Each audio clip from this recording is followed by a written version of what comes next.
Salut la team, j'espère que vous allez bien. Bon, vous avez pas trop vous foutre de la gueule de ma déco. J'ai mis quelques petits maillots du Mans par-ci par-là parce que bon, là nous sommes actuellement dans ma cuisine. Ça y est, la saison vient de se terminer. Donc maintenant, il est l'heure d'élire le meilleur joueur du Mans de cette saison. Souvenez-vous, l'an passé, c'était Stéphane Diarra qui avait remporté les Musist Awards. Juste un petit message pour vous remercier de votre soutien. Cette année, qui gagnera? Bon, moi j'ai une petite tendance, mais bon, je ne vais pas vous la dévoiler pour ne pas influencer les résultats, comme on le dit. Voilà, ça reprend maintenant les Musist Awards et c'est à vous de voter pour votre meilleur joueur de la saison.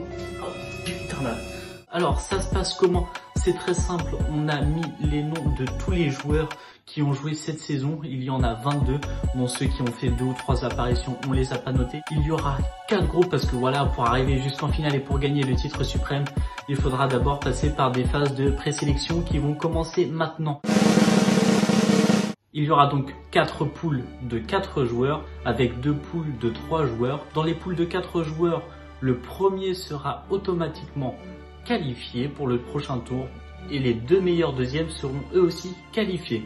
Pour les poules de 3, c'est simple, seul le meilleur, celui qui recevra le plus de voix sera qualifié. Bon, le groupe A, c'est parti. Groupe A, qui sera le premier joueur tiré? Je vais le découvrir en même temps que vous. Pierre Patron, cette année franchement il a été très bon je trouve, du moins sur la deuxième partie de saison. Première partie de saison peut-être un peu plus compliquée, mais il a été un élément très déterminant, en tout cas pour le retour en forme de Nomanceau en cette fin de saison. Et Pierre Patron pourrait être l'un des favoris je pense. Bref, deuxième joueur, Jérémy Choplin.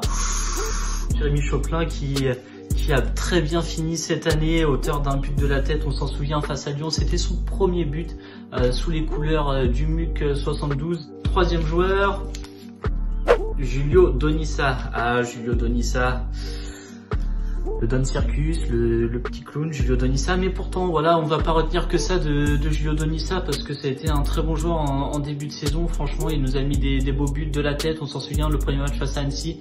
Malheureusement, il n'a pas été dans les plans de Didier Oelénicole en cette deuxième partie de saison, mais c'est quand même plus d'une quinzaine de matchs Donissa sous les couleurs du Mans pour 3 buts cette saison. Donc voilà, ça risque d'être compliqué pour lui, mais on verra.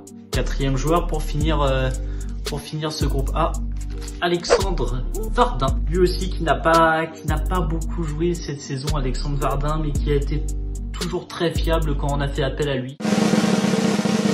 C'est donc maintenant au groupe B d'être tiré au sort Félix Thomy, qui est arrivé depuis la Corse, depuis Ajaccio lors du dernier mercato. Félix Thomy qui a fait preuve de beaucoup de hargne sur le terrain. Est-ce qu'il vous a convaincu cette saison en tout cas? Eh ben, on le verra en tout cas à la fin de ce premier tour. Qui est-ce qui accompagnera le Corse Félix Thomy?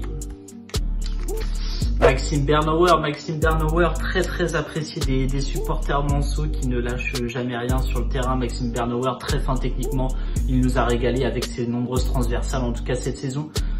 Bon au milieu de terrain, puis il a été ensuite repositionné arrière droit par Didier Oelénicole, ça a été très concluant. Maxime Bernauer, un élément fiable de cette saison au Mans, même s'il a eu un gros passage à vide mois de février-mars, ça a été un peu plus compliqué, mais en début de saison il était présent. Et en cette fin de saison aussi, il a plutôt bien répondu. Alors qui pourra accompagner Félix Thomy et Maxime Bernauer dans ce groupe? Benjaloud Youssouf, le Comorien qui disputera la première CAN de l'histoire des Comores cet été. Benjaloud qui lui aussi fait une très belle fin de saison. Benjaloud Youssouf, on s'en souvient de ses pénaltys qu'il a marqués, mais on se souvient aussi des corners qu'il a mis en tribune. Mais en tout cas, Benjaloud Youssouf, il a fait une bonne saison lui aussi quand il a été replacé. Il a été plus percutant, latéral droit, il était bon offensivement, mais c'était compliqué quand il fallait défendre. Donc là, vraiment, ailier droit, c'était vraiment une très belle surprise pour les Manceaux en cette fin de saison. Il a beaucoup apporté, en tout cas, de par sa vitesse en cette fin de saison. Donc voilà, est-ce que lui aussi, il vous a plu? À voir. Alors, donc, qui pourra accompagner ces 3 joueurs-là? On va le découvrir tout de suite. C'est Ibrahima Koulibaly, voilà, qui vient de clôturer ce groupe B, l'ancien joueur de Grenoble. Premier joueur du groupe C. Bilal Brahimi, Bilal Brahimi qui sera sans aucun doute l'un des favoris. Mais il y en a d'autres, hein, il y en a bien d'autres, mais c'est vrai que Bilal Brahimi a fait une très très grosse saison. Je serais pas étonné qu'il soit élu aussi dans les meilleurs joueurs du championnat. Bilal Brahimi qui est prêté par le Stade de Reims, qui nous a fait rêver, même si on n'a pas pu en profiter au stade, c'est vraiment dommage, mais il nous a fait rêver derrière notre télé. Voilà, on peut lui reprocher peut-être quelquefois son manque de collectif, et encore je ne le sais pas franchement. En tout cas, il n'aura pas rechigné à faire les efforts tant offensifs que défensifs, et Bilal Brahimi c'était vraiment la belle surprise de cette saison du Monde, donc il fera logiquement partie des favoris en tout cas. Alors qui pourra accompagner Bilal Brahimi dans ce groupe C? On va le savoir tout de suite. Ouh, c'est JPK, Jean-Philippe Crasso. Il pourrait y avoir un gros duel en tout cas dans ce groupe C, aïe aïe aïe, parce que Jean-Philippe Crasso, ok, il n'a fait que 6 mois au Mans, mais franchement c'est 6 mois extraordinaires. Il était sur une série de buts incroyables en cette fin de saison. Jean-Philippe Crasso, le joueur prêté par Saint-Etienne, très très bon. En tout cas, c'est déjà un très très beau groupe C entre Bilal Brahimi et Jean-Philippe Crasso, qui pourra accompagner ces deux joueurs. Maxime Etouin, très très bon joueur de football. Malheureusement, il n'a pas beaucoup joué cette saison, alors je suis persuadé à titre personnel que c'est un excellent milieu de terrain. En tout cas, Maxime Etouin, il nous l'a prouvé sur certains matchs qu'il avait une très belle patte gauche, un très bon coffre aussi, petit gabarit, mais vraiment un excellent joueur.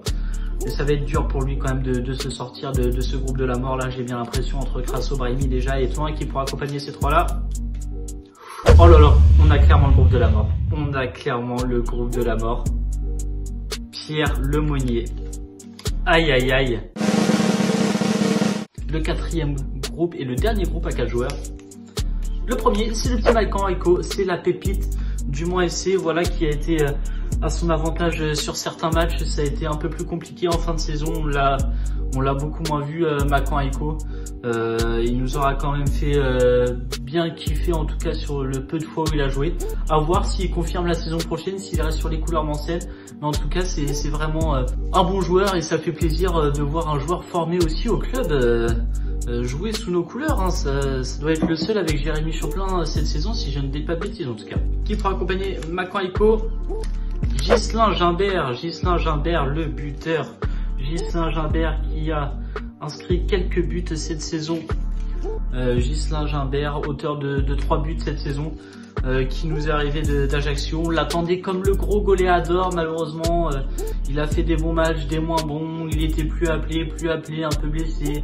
Voilà, on reste un peu sur notre fin avec Ghislain Gimbert, mais en tout cas, non, pas douter, ça reste quand même un excellent joueur de football. Donc voilà, Ghislain Gimbert, est-ce qu'il sortira de ce groupe D? On le verra, peut-être que vous, il vous a fait plus kiffer que moi, on verra. Logan Costa, le petit joueur, enfin le grand joueur, prêté par le Stade de Reims, tout comme Bilal Brahimi. Logan Costa qui aura été très très solide cette saison, franchement, ça doit être sa première saison en pro si je dis pas de bêtises. Quelques erreurs de concentration, mais voilà, c'est le national, c'est une division qui est pas facile, c'est une division aussi qui sert d'apprentissage, faut pas l'oublier, pour ces joueurs là, et franchement, très belle performance de Logan Costa qui était appelé d'ailleurs chez les équipes de France jeunes cette saison. Il peut sortir de ce groupe avec Aiko et Gimbert, hein. Pour l'instant ce serait pas déconnant. On va voir qui va accompagner Logan Costa. Ah, Julien Bègue. Ouais, quand je pense à Julien Bègue, je pense à son coup franc contre Lyon. C'était énorme. Je t'aime Julien, parce que là j'ai vécu des moments incroyables quand il y a eu ce coup franc face à Lyon. Julien Bègue aussi, c'est pareil, c'est un peu le même problème que d'autres joueurs. Un coup on le faisait jouer, un coup on le faisait pas jouer, mais en cette fin de saison il a été en feu. Julien Bègue, des passes, des buts, il aura été incroyable, et c'est vraiment un joueur, moi à titre personnel, que j'aimerais bien qu'on conserve l'an prochain. On passe tout de suite aux deux derniers groupes, les groupes A3. On le rappelle, dans les groupes A3 il n'y aura qu'un qualifié, ce sera celui qui aura reçu le plus de votes. Premier joueur tiré dans le groupe E, Durel Avounou, le milieu de terrain du Congo. Qui pourra accompagner Durel Avounou? Victor Glenslin, qu'on n'aura pas beaucoup vu cette saison, mais moi, sur le peu de temps de jeu qu'on l'a vu, il m'a beaucoup plu. J'espère que c'est un joueur qui l'an prochain aura plus de temps de jeu, parce que je pense que c'est vraiment un attaquant très très intéressant. Il est jeune, il peut progresser, et moi il me fait un peu penser à Romain Montiel un petit peu dans son style de jeu, et j'aime beaucoup. Donc à voir l'an prochain Victor Glenslin, en espérant qu'il reste au Mans, on verra ça. Qui pourra accompagner ces deux joueurs dans ce groupe de 3? Georges Gopé fait des pêches. Gopé, voilà, capable de fulgurance comme capable de moins bien. Malheureusement, il a été beaucoup blessé cette saison, Gopé, mais bon, on sait que ça reste un joueur de très très grande qualité, Gopé. Malheureusement, cette saison, elle ne lui a pas trop réussi, donc ça va être compliqué pour lui de sortir de ce groupe E avec Glensin et Avounou, quoique, c'est possible. Dans le groupe F, dernier groupe les amis à tirer. Qui c'est qu'on n'a pas tiré? Olivier Végnot. Ah bah voilà. Bon bah comme ça, Olivier Végnot, le premier du groupe F, l'ancien latéral du FC Nantes, qui sera accompagné, je crois j'allais dire Goncalves, mais il y aura Goncalves forcément, mais là c'est Afidi d'abord que j'ai tiré, Hamza Afidi qui a fait vraiment une très belle saison. Moi je trouve Hamza Afidi, ça fait plaisir de l'avoir vu à ce niveau-là, souvent décrié, mais il a fait vraiment pour moi une belle saison. Donc en espérant qu'il reste encore sous les couleurs mancelles, peut-être que c'est la fin d'un cycle, on verra. Mais Hamza Afidi, c'est un joueur qui a pas mal de potentiel, il nous l'a prouvé cette saison sur le terrain. Bravo Hamza pour ta saison.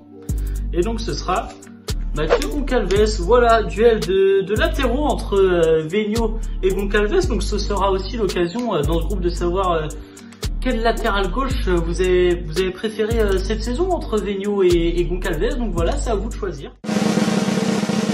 Voilà, les groupes sont tirés, maintenant c'est à vous de jouer pour ces présélections. Après ils arriveront en phase finale, mais pour qu'ils puissent passer les poules, ils ont besoin de vous et de vos votes. Donc voilà, commencez à élire le meilleur joueur manceau de la saison. Donc je vous rappelle, groupe A avec Pierre Patron, Jérémy Choplin, Julio Donissa et Alexandre Vardin. Groupe B, Félix, Tommy, Maxime Bernauer, Benjaloud Youssouf, Ibrahima Koulibaly. Groupe C, Bilal Brahimi, Jean-Philippe Crasso, Maxime Etuin, Pierre Lemonnier. Groupe D, Macan Aiko, Ghislain Gimbert, Logan Costa, Julien Beg. Groupe E, Durel Avounou, Victor Glensin, Georges Gopé Sénépège. Et enfin le groupe F, Olivier Végnot, Hamza Afidi, Mathieu Goncalves. Pour voter maintenant, ça se passe sur nos réseaux sociaux. En tout cas, les joueurs ont besoin de vous. À vous de jouer maintenant.